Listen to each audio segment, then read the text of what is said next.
आप सभी को प्रणाम। संस्कृति की सीता की वापसी यानी हमारे सनातन धर्म की रक्षा कैसे हो सके, हम सब अपना धर्म समझे, कर्तव्य समझे कि हमारा अपने संस्कृति की सीता को वापस लाने से तात्पर्य क्या है, कैसे हमारा क्या कर्तव्य है। हम पिछले पार्ट में पढ़ रहे थे, समझ रहे थे कि अपने कैरेक्टर को सही करना होगा, अपने चारित्र से सिखाना होगा। हम बोले नहीं, लेकिन ऐसा करें कि हमारे चारित्र से ही लोग सीखें और हम स्वयं को भी सुधारें, स्वयं को इतना सुधार लें, ऐसा कर्तव्य करें कि उसे देख करके लोग भी समझे कि हमें भी क्या करना चाहिए। तो इसके लिए क्या करना होगा, श्रेष्ठ तपस्वी बनाने होंगे। परम पूज्य गुरुदेव आचार्य श्री राम शर्मा जी कहते हैं कि श्रेष्ठ तपस्वी बनाने होंगे। अगले दिनों क्या करना पड़ेगा, अगले दिनों परिव्राजक योजना का शुभारंभ कर रहे हैं, जिसके लिए पहली बार आप आए हैं, जिसका आप श्री गणेश कर रहे हैं। आपको श्री गणेश करने वालों में शामिल किया, सौभाग्य दिया गया। अगर यह योजना चलेगी तो क्या होगा, भावी योजना के बारे में मैं आपको बता रहा हूँ कि इसमें हम यह प्रयत्न करेंगे कि आदमी को तपस्वी बनाएं। तपस्वी से क्या मतलब है, आदमी को धूप में खड़े करेंगे, धूप में नहीं खड़ा करेंगे, उससे हम अपनी हवस और अपनी कामनाओं पर अंकुश लगाना सिखाएंगे। तप इसी का नाम है, यही धूप में खड़ा होना है। आदमी अपने आप अपनी शैतानी और अपनी कमजोरियों से लोहा ले। भीतर वाला कहता है कि हम तो यह करेंगे और बाहर वाला कहता है कि हम नहीं करने देंगे। इस तरह जो जहोजहद होती है और इस जद्दोजहद में जो लड़ाई लड़नी पड़ती है, उसी का नाम तप है। आपका व्यक्तित्व तो ऊंचा उठाने के लिए, आपकी जो भी बुरी आदतें पड़ी हुई हैं, उन बुरी आदतों को तोड़ने के लिए, बुरी आदतों का दमन करने के लिए आपके ऊपर जो अंकुश लगाने पड़ते हैं, उनकी रोकथाम करनी पड़ती है, उसी का नाम तप है। नहीं साहब, तप करने से भगवान प्रसन्न हो जाते हैं। बेटे, तप करने से भगवान तो क्या मिलता है, इससे भगवान प्रसन्न नहीं हो जाता। केवल होता यह है कि तप करने से हमारी गंदी आदतें छूटती हैं। बस जितनी गंदी आदतें छूटती जाएंगी, उतना ही भगवान प्रसन्न होते जाएंगे। नहीं साहब, खाना नहीं खाएंगे तो भगवान प्रसन्न हो जाएंगे। क्यों? अगर तू खाना नहीं खाएगा तो भगवान को क्या मिलेगा। इसलिए क्या है बेटे कि जिस भावी तपस्वी जीवन की योजना को हम कार्यान्वित करने जा रहे हैं, वह हमारे रजत जयंती वर्ष की सबसे शानदार योजना है। हम अपने इसी कुटुंब में से हजारों की तादाद में परिव्राजक निकालेंगे। उनकी क्या विशेषता होगी? पहली विशेषता होगी उनका तपस्वी जीवन, जिसकी झांकी हम कल करके चुके हैं, जिसके बारे में हमने कल केवल लोकाचार और मर्यादा वाला हिस्सा बताया था, दृष्टिकोण वाला हिस्सा, अंतरंग वाला हिस्सा नहीं बताया था। आपको अपने भीतर वाले की किस तरीके से तोड़ फोड़ करनी पड़ेगी, वह स्थायी विषय की बात है। और यह तब की बात है जब आप हमारे पास रहेंगे, तब हम आपके भीतर वाले हिस्से को हथौड़े से तोड़कर फिर नया ढालेंगे। यहाँ गुरुदेव कह रहे हैं कि कैसे, मतलब हमारी अंतःकरण से लड़ाई होगी, हम कुछ बुरा करेंगे, अंतःकरण करेगा कि अच्छा करे, इसी में हमारा व्यक्तित्व का निर्माण होगा। तो गुरु जी कह रहे हैं कि आप हमारे पास रहेंगे और हम आपके भीतर वाले हिस्से को, जो हमें बुराइयों की तरफ ले जा रहा है, जो हमें गंदी आदतों की तरफ ले जा रहा है, उसको वो हथौड़े से तोड़कर फिर हमें नए सिरे से ढालेंगे। इसी का नाम तप है और इसी का नाम व्यक्तित्व निर्माण है। आगे कहते हैं कि वक्ता नहीं सलाहकार बने। वक्ता नहीं बने, केवल बोलना ही बहुत बड़ी बात नहीं है, केवल बोले ही नहीं, सलाहकार बने।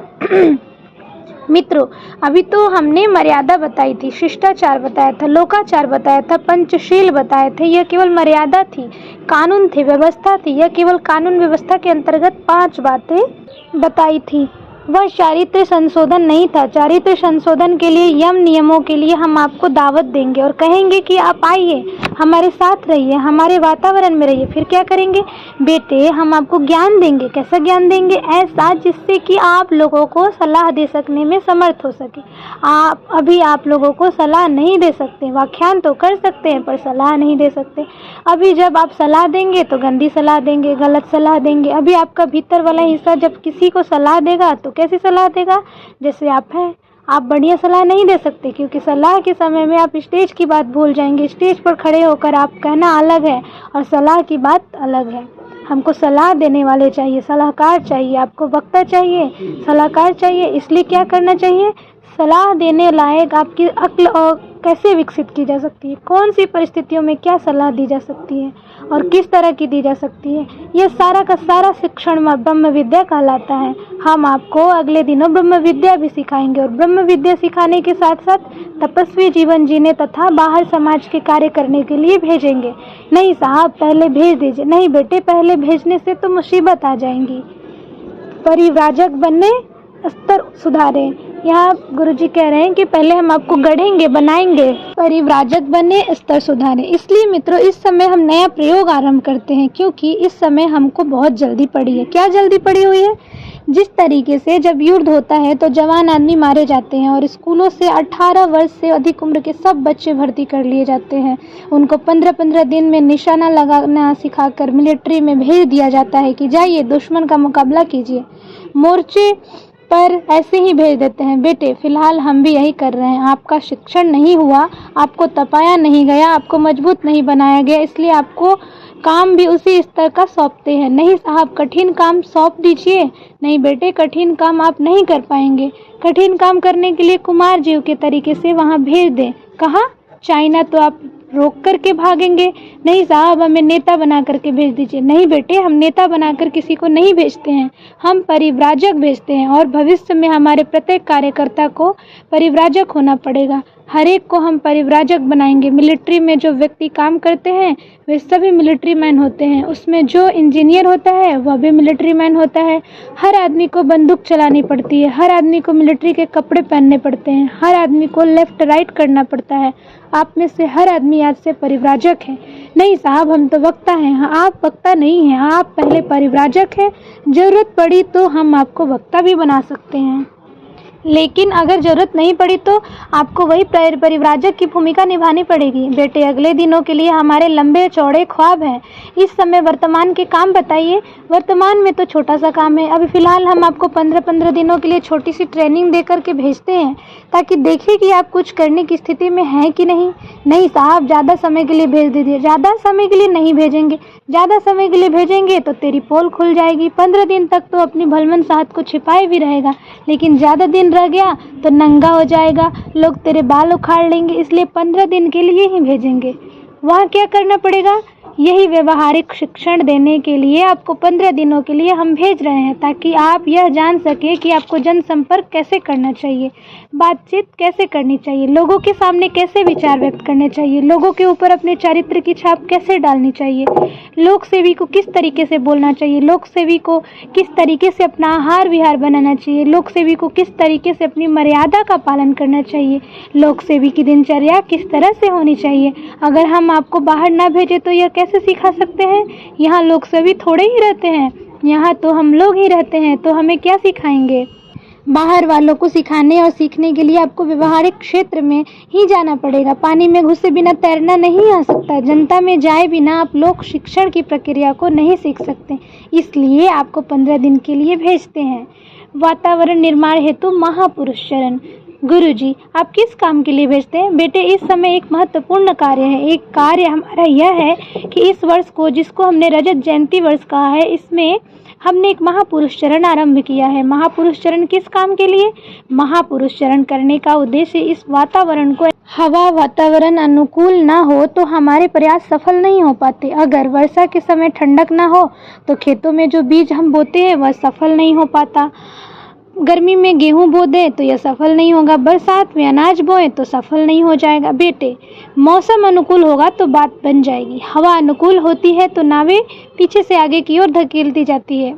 अगर हवा सामने की होती है तो साइकिल को चलाते हैं तो पैर भी दुखते हैं और घंटे भर में 4 मील भर की चाल पकड़ती है। अगर पीछे वाली हवा हो तब जरा सा पैर मार दिया और साइकिल भागती हुई चली जाती है, पता भी नहीं चलता और खटखट पहुंच जाते हैं। मैं क्या बात कर रहा हूँ। वातावरण को अनुकूल बनाने के लिए जो काम हमको करने के वाले हैं, उसके लिए हम और आप प्रयत्न तो करेंगे ही, परिश्रम तो करेंगे ही, मेहनत तो करेंगे ही, लेकिन मानवीय प्रयत्न और मानवीय प्रयास की सीमा और मर्यादा है। इसके लिए आवश्यक है कि वातावरण होना चाहिए। मित्रों, वातावरण की शक्ति को यहाँ तो मैं नहीं बता सकता, लेकिन वातावरण की शक्ति के बारे में आपको जो अंक दिया है उसमें हमने लिख दिया है। वातावरण को अनुकूल बनाने के लिए आध्यात्मिक प्रयासों का क्या महत्व हो सकता है, इसे अगले किसी व्याख्यान में बताऊंगा। अभी तो वातावरण को कैसे अनुकूल किया जाता है और ज़रूरत क्यों पड़ती है, इसे बताऊंगा। वातावरण को अनुकूल बनाने के लिए हमारे प्रयत्न भौतिक प्रयत्नों से कम नहीं, ज़्यादा मूल्यवान है। इन दिनों हम वातावरण को अनुकूल बनाने के लिए प्रयत्न कर रहे हैं। कैसा प्रयत्न कर रहे हैं? देखे बेटे, पंडिचेरी के अरविंद घोष विलायत गए। विलायत से पढ़ने के बाद उन्होंने कहा कि हम हिंदुस्तान को आज़ादी दिलाएंगे। पहले वे बड़ौदा वाले दीवान के यहाँ नौकरी करते रहे, राजाओं के संपर्क बनाया और उनको संगठित करने की कोशिश की। इनको अंग्रेजों के खिलाफ खड़ा करें और हिंदुस्तान को आज़ादी दिलाएं। इसमें सफलता न मिली तो कहाँ चले गए? वहाँ से वे कलकत्ता चले गए। वहाँ उन्होंने एक नेशनल कॉलेज खोला ताकि नव युवकों को शिक्षण दे सके। शिक्षण दे करके उन्हें देश का कार्यकर्ता बनाए। नव युवकों ने शिक्षा ग्रहण की और जब तक पढ़ते रहे तब तक हाँ हाँ करते रहे। फिर बिना फीस जमा किए पढ़ भी लिए, लेकिन जब पढ़ लिख कर तैयार हुए तो सब भाग गए। किसी ने कहा कि हमको नौकरी करनी है, तो किसी ने कहा कि हमको शादी करनी है। सब भाग गए, एक भी नहीं रहा। श्री अरविंद का तब जन्मा एक चक्रवात। अरविंद घोष को इससे बड़ी निराशा हुई कि इतना परिश्रम किया, इतना पैसा भी खर्च किया, इतनी उम्मीदें भी लगाई और वे किसी काम भी नहीं आए। अंततः उन्होंने फिर से क्रांतिकारी पार्टी बनाई, बम चलाने का सिस्टम बनाया। उनके बड़े भाई को फांसी हो गई। उस जमाने के एक बहुत बड़े वकील ने अपनी वकालत के जरिए किसी तरीके से उन्हें फांसी के तख्ते से बचा लिया था। बचाने के बाद अरविंद घोष पंडिचेरी चले गए। पंडिचेरी में क्या करने लगे? वातावरण को अनुकूल बनाने के लिए उन्होंने तप प्रारंभ कर दिया। तप करने से क्या हुआ? तप करने से बेटे उन्होंने हिंदुस्तान के सारे वातावरण को इतना गर्म कर दिया कि उस गर्मी में से ढेरों के ढेरों साइक्लोन पैदा होने लगे। साइक्लोन किसे कहते हैं? चक्रवात को। चक्रवात किसे कहते हैं? बेटे, गर्मी के दिनों में गांव में धूल का अंधड़ आता है और गोल गोल घूमता हुआ ऊपर को चला जाता है। अंग्रेजी में इसी को साइक्लोन वंडर कहते हैं, संस्कृत में चक्रवात कहते हैं। आप लोग क्या कहते हैं मालूम नहीं, हमारे यहाँ गाँव में इसे भूत कहते हैं। इन भूतों में बड़ी ताकत होती है और वे छप्पर उखाड़ कर फेंक देते हैं, पेड़ों को उखाड़ देते हैं। ऐसे ही इन्होंने वातावरण को इतना गर्म कर दिया और इतने भूत पैदा कर दिए कि उन्होंने छप्पर फाड़ डाले और न जाने क्या से क्या कर दिया। हिंदुस्तान की तवारीख इतिहास है कि जिन दिनों गांधी जी पैदा हुए थे उन दिनों इतने महापुरुष इस भारत भूमि में पैदा हुए कि जिसका मुकाबला नहीं हो सकता। मित्रों, दुनिया में नेता तो बहुत हुए हैं पर महापुरुष नहीं हुए। उस जमाने में नेता नहीं थे, महापुरुष थे। मालवीय जी राजनीतिक नेता नहीं थे, महापुरुष थे। गांधी जी नेता नहीं थे, महापुरुष थे। और भी दूसरे बड़े आदमी जैसे लोकमान्य तिलक नेता नहीं थे, महापुरुष थे। ऐसे कितने ही महापुरुष हुए थे जिन्होंने हिंदुस्तान का कायाकल्प कर दिया। भारत भूमि के जनमानस को ऊंचा उठाने वाले, अंग्रेजों से लड़ने वाले इतने नेता बनकर तैयार हो गए।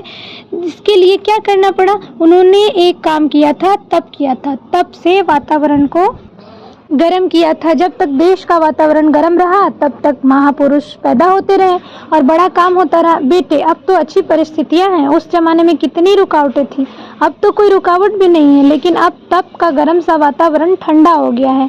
इसकी वजह से वे सब लोग, विशेषकर उस जमाने के लोग जो बढ़ चढ़कर त्याग बलिदान करते थे, इनमें से कितने ही जिंदा भी हैं। उनके बारे में आप रोज अखबारों में पढ़ते हैं। मित्रों, जो हवा थी, वातावरण था, वो ठंडा हो गया और दूसरी तरह की हवा आ गई। हम उसी हवा को गर्म करने का प्रयत्न कर रहे हैं और आप लोगों को भी उसी काम को करने के लिए लगा रहे हैं। युग निर्माण योजना के बहिरंग कार्यक्रम भी हमारे पास है, लेकिन बहिरंग कार्यक्रम का समय अभी नहीं है। अभी वातावरण को गर्म करना आवश्यक है। वातावरण को गर्म करने के लिए इस वर्ष हम एक महापुरुष चरण आरंभ कर रहे हैं, जिसे खंडों में बांट दिया गया है। एक महापुरुष चरण हमने किया था 24 साल का। हमारा वह पुरुष चरण पूरा हो गया, जिसकी पूर्णाहुति के लिए हमने 1000 कुंड का यज्ञ किया था। वह हमारा व्यक्तिगत प्रयत्न था। अब क्या कर रहे हैं? अब सारे के सारे विश्व के वातावरण को गर्म करने के लिए प्रयत्न कर रहे हैं और यह प्रयास कर रहे हैं कि इसमें आपको भी काम करने का मौका मिले। सावधानी यह रखनी है कि आप लोगों की नियत और ईमान सही हो। आप लोग जिस क्षेत्र में काम करने के लिए जाएं, उसमें पीठ पीछे मालूम पड़ना चाहिए कि हवा गर्म हो रही है और आपको सहयोग मिलता जा रहा है। ऐसा वातावरण बनाने के लिए, जनमानस को पलटने के लिए हम एक गायत्री पुरुष चरण आरंभ कर रहे हैं। यह महापुरुष चरण कैसा है? आप सबने अखबारों में पढ़ा होगा। तो क्या 25 कुंडीय यज्ञों के माध्यम से पुरुष चरण होगा? यज्ञ नहीं बेटे, पुरुष चरण। यज्ञ और पुरुष चरण में क्या फर्क पड़ता है? बेटे, अब तक जो हमारे यज्ञ थे वे प्रशिक्षण और प्रचार 2 उद्देश्यों के लिए होते थे। लोगों को भारतीय संस्कृति के माता पिता की जानकारी कराने के लिए प्रशिक्षण और प्रचार के अब तक के यज्ञ होते रहे। अब क्या है? अब सामर्थ्य वाले यज्ञ होंगे। अब आगे क्या करेंगे? आगे विज्ञान सम्मत अनुशासित यज्ञ होगा। अब हमारे पास 2 उद्देश्य हैं। एक तो यज्ञ की वैज्ञानिकता को सिद्ध करना है, जिसमें आप सिद्धि और चमत्कार ढूंढते हैं। जिस सिद्धि और चमत्कार के लिए आप यज्ञ करते हैं वह काफ़ी नहीं हो सकता, उसके लिए विशेष चीज़ों की जरूरत होगी। संविधाएं अलग चाहिए। संविधाएं ही नहीं वरन व्यक्तियों ने किस पेड़ पर से कब किस तरीके से उन्हें तोड़ा और उनके अंदर कैसे संस्कार भर दिए। हवन के लिए जड़ी बूटियाँ आप बाजार में से नहीं ला सकते। जिस तरह से आप यज्ञ के लिए किसी मंत्र से अभिमंत्रित करके जल लाते हैं, उसी तरीके जड़ी बूटियाँ भी अभिमंत्रित करके लानी पड़ती है। सामग्री भी मंत्रित करके लानी पड़ेगी और जो आदमी हवन करने वाले होंगे उनको भी संस्कारित करना पड़ेगा। उनको क्या करना पड़ेगा? इतने दिनों तक अपने उपवास किया है कि नहीं किया है? ब्रह्मचर्य रखते हैं कि नहीं? बेटे, वे सामर्थ्य वाले यज्ञ, बरसात कराने वाले यज्ञ, संतान देने वाले यज्ञ, शांति देने वाले यज्ञ, वे अलग होंगे। इसके लिए हम अलग प्रयत्न कर रहे हैं मित्रों। इसके लिए हमारा अलग शोध संस्थान खड़ा हो रहा है। अभी तक हम क्या करते रहे हैं? प्रचार के लिए, प्रशिक्षण के लिए यज्ञ करते रहे हैं। दुकान पर से संविधाएं ले आइए, टाल पर से ले आइए और दुकानदार से पूछना कि आम की है?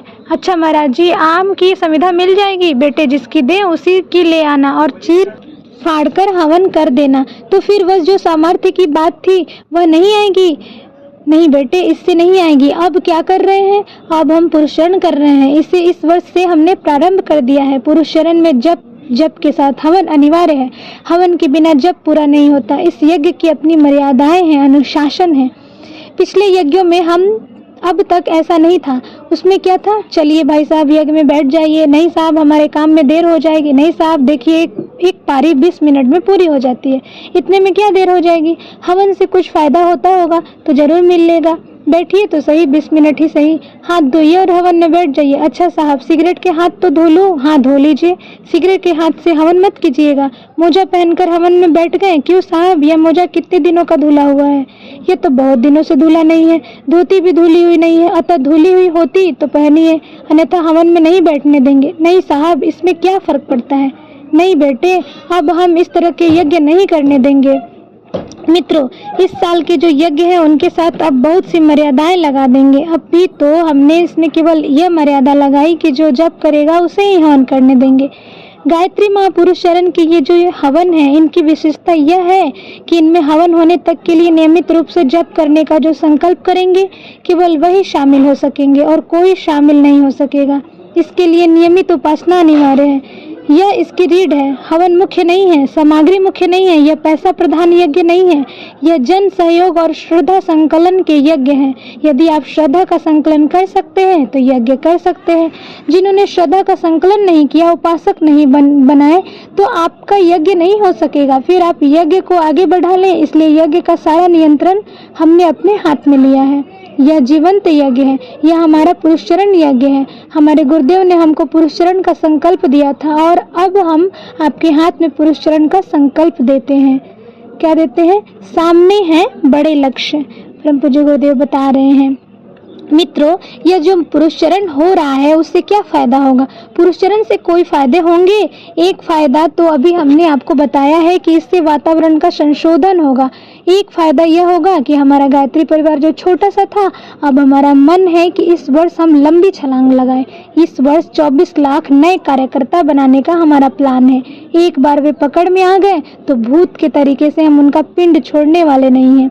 हमारी बड़ी महत्वाकांक्षा है कि अब गायत्री माता को वेद माता नहीं विश्व माता होना चाहिए। पहले गायत्री वेद माता थी, अब जब चारों ओर वेद बन गए फिर देव माता हो गई। इस भारत भूमि का प्रत्येक नागरिक जनेऊ पहनने के समय पर गायत्री मंत्र लेता था। इसके बाद उसके चारित्र में ऐसा सुंदर निखार आता था कि प्रत्येक आदमी देवता कहलाता था। इस भारत के निवासी 33 कोटि देवता कहलाते थे जब गायत्री देव माता थी। अब क्या होने जा रहा है? अब बेटे प्रज्ञावतार होने जा रहा है। प्रज्ञावतार क्या है कभी बताऊंगा, पर आज मैं कहता हूँ कि अब गायत्री माता विश्व माता होने वाली है।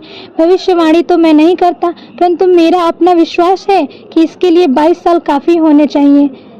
सन 1967 हैं। 22 वर्ष बाद सन 2000 आने वाला है।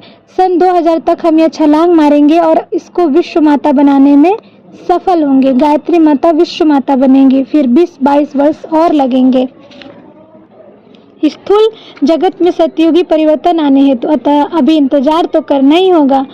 2000 तक पड़ जाएंगे। मित्रों, नया युग जो आने वाला है, नया संसार जो आने वाला है, नया समाज जो आने वाला है, नया मनुष्य जो आने वाला है और इसके भीतर जो देवत्व का उदय होने वाला है और धरती पर स्वर्ग का अवतरण होने वाला है, इसके लिए सारे विश्व में गायत्री का आलोक, सविता का आलोक फैलने वाला है। हिंदुस्तान में, केवल हिंदुस्तान में नहीं वरन सारे विश्व में, ब्रह्मांड में ही नहीं वरन पूरे मानव समाज में, जिसमें मुसलमान भी शामिल हैं, ईसाई भी शामिल हैं, सब में गायत्री का प्रकाश फैलने वाला है। तो आप सबको गायत्री पढ़ाएंगे? हाँ बेटे, हवा सबकी है, इसी तरह गायत्री भी सबकी है, चंद्रमा सबका है, गंगा सबकी है, सबको पढ़ाएंगे। गायत्री भी सबकी है। गायत्री का जाति बिरादरी से कोई ताल्लुक नहीं है। वह वेद माता है, देव माता है और विश्व माता है। अगले दिनों इसको विश्व माता तक पहुंचाने में हमारे जो पुरुष शरण है और इनमें जो सामर्थ्य है, उससे हम जनमानस को जागृत करेंगे, निष्ठावानों की संख्या बढ़ाएंगे, वातावरण को गर्म करेंगे। गायत्री यज्ञों के माध्यम से हम लोक शिक्षण करेंगे। गायत्री के माध्यम से हम लोगों को नए विचारणाएं देंगे। गायत्री मंत्र के 24 अक्षरों की हम व्याख्या करेंगे और मनुष्य जीवन से संबंधित पारिवारिक जीवन, शारीरिक जीवन, मानसिक जीवन, भौतिक जीवन, हर तरह के जीवन शिक्षण करेंगे। गायत्री में विचारणाओं का शिक्षण करने की पूरी गुंजाइश हो। और क्या करेंगे? अगले दिनों यज्ञ का शिक्षण करेंगे। लोक शिक्षण के 2 आधार हैं। पहला है विचारों का परिष्कार और दूसरा है कर्म में शालीनता। व्यक्ति के जीवन में शालीनता, सज्जनता और शराफत, सामाजिक जीवन में श्रेष्ठ परंपराएं, अर्थात जीवन को श्रेष्ठ बनाना और समाज को परिष्कृत करना, विचार ऊंचे करना और कर्म को, चारित्र को अच्छा करना, यही प्रमुख लोक शिक्षण है, जिसे हम गायत्री और यज्ञ के माध्यम से करेंगे। आपको क्या करना है? आपके जिम्मे तो जो काम सुपुर्द किए गए हैं वे वास्तविक परिव्राजक के काम सुपुर्द किए गए हैं। आपको परिव्राजक की वास्तविक भूमिका निभानी है। इससे कम से काम नहीं चलेगा। परिव्राजक की योजना को पूरा करने के लिए, परिव्राजक के उत्तरदायित्व और कर्तव्यों को निभाने के लिए वही काम करना पड़ेगा कि आप अपनी महत्वाकांक्षाओं को कम कर दें और सामान्य जीवन यापन करने से संतोष कर लें। संतोष करने के बाद में यह देखें कि हमारे पास कितना ज़्यादा समय है। उस समय का सदुपयोग कहीं भी आप कर सकते हैं। वास्तव में परिव्राजक एक संकल्प है, एक व्रत है, एक नियम है, एक उपासना है, जिसमें श्रेष्ठ प्रकाश देने के लिए संपर्क स्थापित करना पड़ता है। संपर्क स्थापित कीजिए अपने घर परिवार वालों से, अपने बच्चों से, अपने पड़ोसी और मोहल्ले वालों से। जिस दफ्तर में आप काम करते हैं वहाँ लोगों से अच्छे उद्देश्यों के लिए संपर्क स्थापित कीजिए। आप वहाँ भी परिव्रज्या कर सकते हैं। आप दुकानदार हैं तो वहाँ भी सवेरे से शाम तक 50 आदमी आते हैं। दुकानदारी के साथ साथ श्रेष्ठ कामों के लिए भी अपना उतना समय निकाल सकते हैं।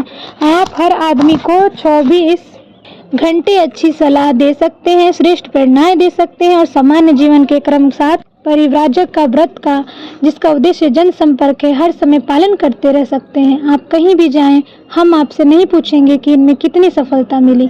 सफलता मिले या ना मिले, पर प्रयास कितना किया, यह समयदानियों से हमारा मूल प्रश्न रहेगा।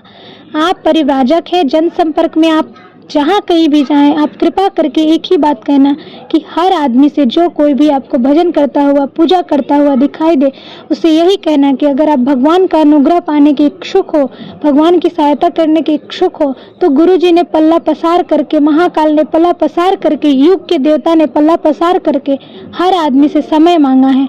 आपके पास समय हो तो हमें दें।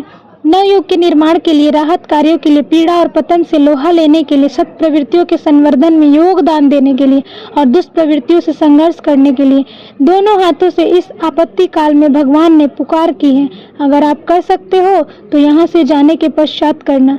समय देना केवल उनके लिए संभव हो सकता है जो अपनी भौतिक महत्वाकांक्षाओं पर नियंत्रण लगा सकते हैं। इसके अलावा कोई समय नहीं दे सकता। मित्रों, मैंने अपनी बातें कह दी। आज की बात समाप्त। अब हमें इस संस्कृति की सीता की वापसी में हमने बहुत चीज़ें समझी। हमें समय देना है अच्छे कार्यों के लिए, अपने व्यक्तित्व का निर्माण करना है, फिर अपने घर परिवार में अच्छी बातें समय देखते हुए समझानी है, फिर व्यक्तित्व निर्माण, परिवार निर्माण, समाज निर्माण, राष्ट्र निर्माण करते हुए अपनी संस्कृति की सीता को वापस लाना है। सभी को प्रणाम। आप सब सबके पास यह वीडियो जाए और हम सब इस स्वाध्याय से सीखें कि हमें कैसे अपने समाज में रहना है, कैसे अपने इंद्रियों को संयम में रखना है, कैसे अपना व्यक्तित्व निर्माण करना है। धन्यवाद, प्रणाम, सभी को खूब खूब आभार।